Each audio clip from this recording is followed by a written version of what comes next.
family had been demanding for first-degree charges, but the Attorney General has said multiple times first-degree murder charges in this case is very difficult to prosecute. He has said several times that he was reviewing all of the evidence and going to upgrade the charges to the place that he felt would be best able to prosecute in a court of law. And now we're seeing that officer, Officer Derek Chauvin, the officer seen with his knee on George Floyd for 8 minutes and 46 seconds, now charged with second-degree murder. Those other officers charged for their roles, they're seen in that video. Two of those officers you can see in the video with their knees also on George Floyd's back. Now, according to the autopsy that was performed by the family, those doctors said that they believe those officers that had their knees on his back also impacted his breathing, and they believe that that led and caused his death. Now, I want to give you an idea, George, of the scene here. This is where it all happened. It was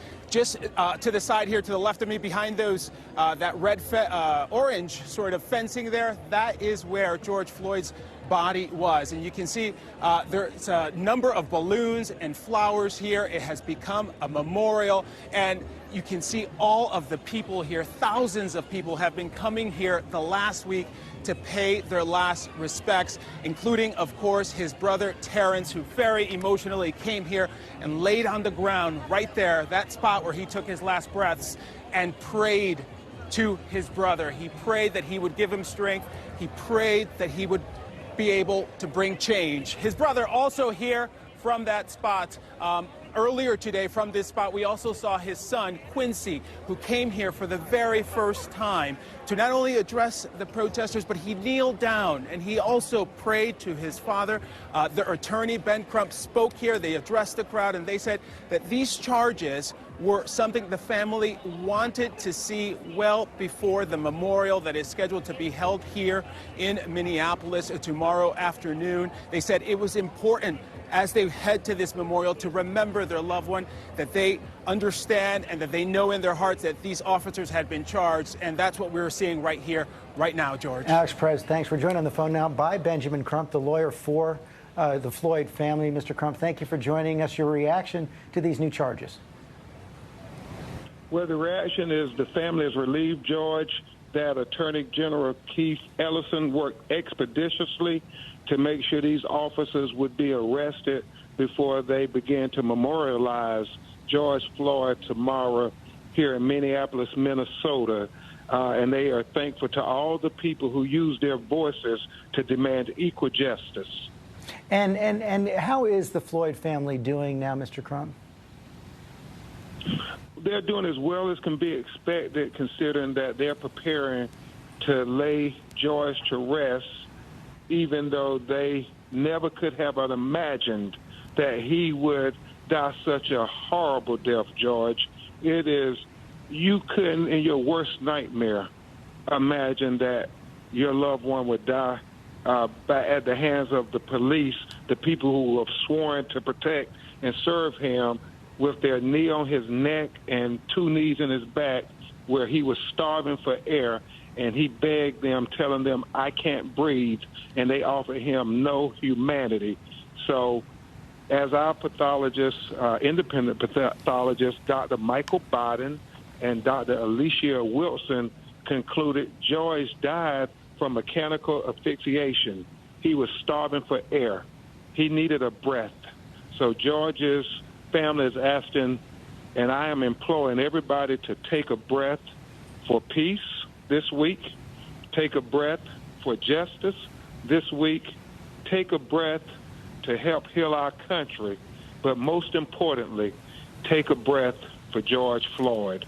As you know, Mr. Crump, this is just the beginning of the process, the filing of the charges against the officers. What more do you and the Floyd family think needs to happen for justice to be served in this case? Well, we think this should be a tipping point for America, that we finally acknowledge that there are two different justice systems in America, one for black America and one for white America. And we have to arrive at equal justice for the United States of America, for all of its citizens. And that is the hope that it's not just about George, but it's also about Breonna Taylor, whose birthday would be on Friday. She was executed in Louisville, Kentucky, in the sanctity of her own apartment by police. It's about Ahmaud Arbery.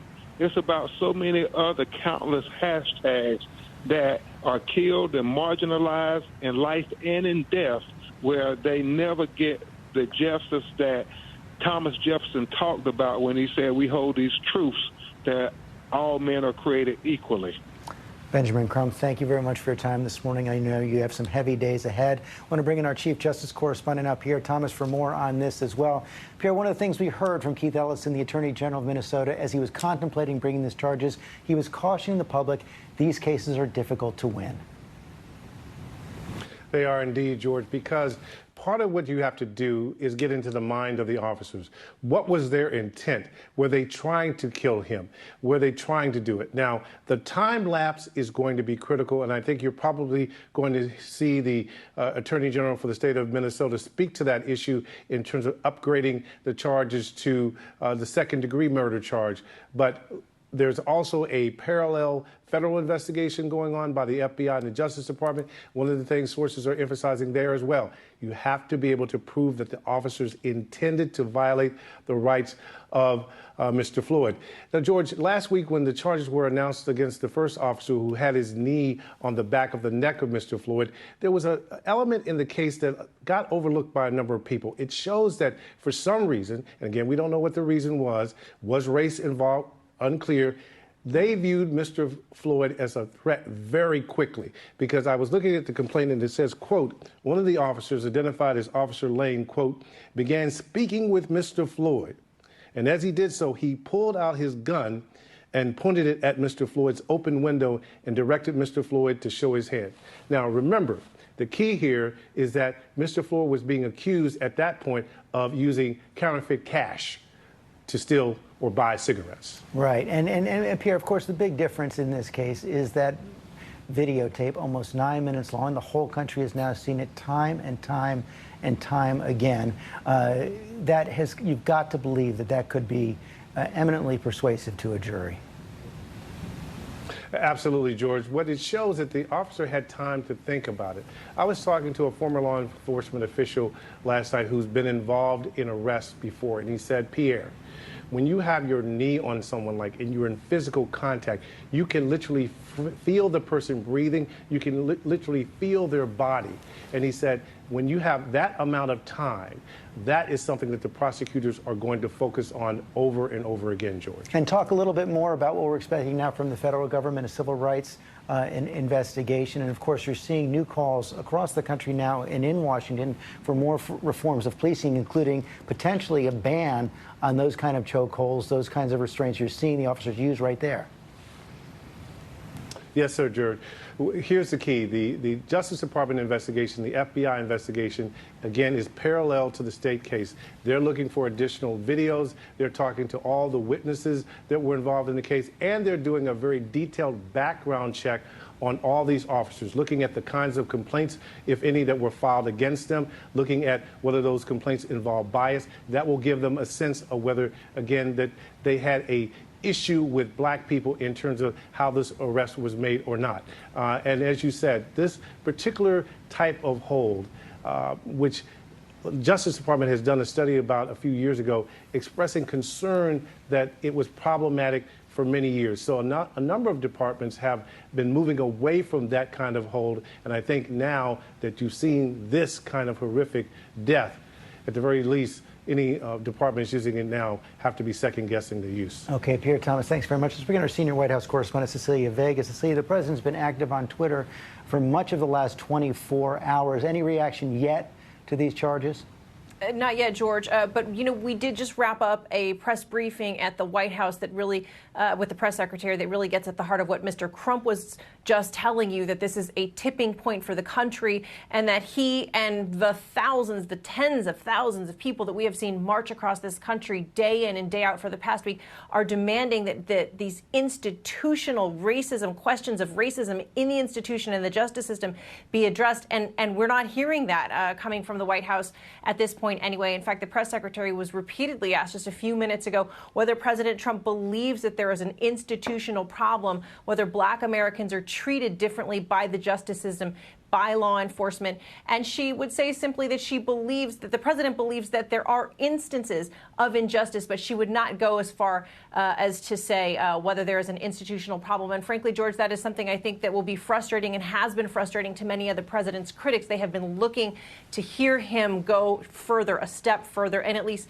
talk less about the division that we've been hearing from him and the narrative on that front for the last couple of days, and hear more of a unification message and address some of these really meaty issues that this country is facing right now. Let me bring in, thank you. So let me bring in our chief White House correspondent, John Carl, for more on this as well. The president and his team have been resisting calls for an Oval Office address on this matter. Of course, he's still dealing with the fallout from that walk to St. John's Church the other day and the fact that protesters were cleared out of Lafayette Park to facilitate the photo op. And now he's responding to new comments from his defense secretary and the chairman of the Joint Chiefs of Staff about that, about how they view this situation.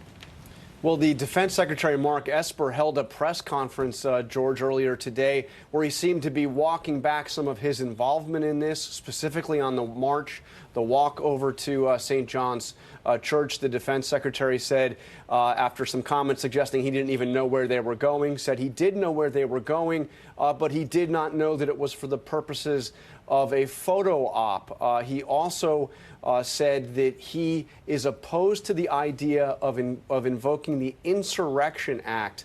That is the 1807 Act that would allow the president to deploy active duty military to American streets to enforce order, something that the president suggested on Monday that he would do if governors didn't make use of the National Guard. Esper said he opposes that, and we saw some extraordinary pushback from the White House just a short while ago at the press briefings. Press Secretary Kelly McEnany said twice that the president has the sole authority to invoke the Insurrection Act, suggesting it didn't matter what the defense secretary thought of that, and that although he doesn't see a need to do it at this moment, that he certainly doesn't rule out doing it, and then asked whether or not the president still has confidence in his defense secretary. George, I heard one of the weakest answers I have heard to that question. That question gets asked often when a member of the cabinet is under fire. Kelly McEnany's answer was that Secretary Esper is still Secretary Esper, and if that changes, that we will know about it in the future. Hardly a ringing a statement of support for the defense secretary. Okay, John Carl, we're still anticipating, still waiting for any reaction from President Trump to this news coming out of the state of Minnesota. The charges now have been filed against all 4 officers involved in the killing of George Floyd, including upgrading the charges against Officer Derek Chauvin, who had that knee on Floyd's neck, now charged with second-degree murder. The Attorney General will be speaking at 4. We'll be carrying that on ABC News Live, and of course, a full wrap-up tonight on World News Tonight with David Muir. Have a good afternoon. This has been a special report from ABC News. Everything's numb. From a chef's point of view, truly inspiring. Gordon Ramsay Uncharted. New season Sunday at 10 on National.